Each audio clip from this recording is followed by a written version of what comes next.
ঘরে ছোট রানী এলো পদ্মাবতী। রাজার আরো 6টি রানীর ছিল না সন্তান, পদ্মাবতীর কোলালোতে মিলল সমাধান। বছর যেতে জন্ম নিল 7 ছেলে 1 মেয়ে, হয় খুশির আকাশ হঠাৎ কালো মেঘে গেল ছেয়ে। হিংসেতে যায় জ্বলে পুড়ে বাকি 6টি রানী, যুক্তি করে ঘটায় ওরা 7 কুমারের হানি। সুযোগ মতো 7 ছেলেকে মাটিতে দেয় পুঁতে, বাঁচে একা পারুল, ওরা পায় না তাকে ছুতে। ধাইমা বাজায় সেই মেয়েকে বড় করে তোলে, 7 ভাইকে পায় যে পারুল 7টি চাপা ফুলে।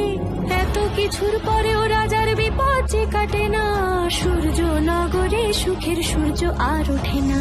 হিংসা বিবাদ বিচ্ছেদ আর প্রেমের কাহিনীতে পারুল বোন কি পারবে 7 ভাই চম্পাকে জাগাতে।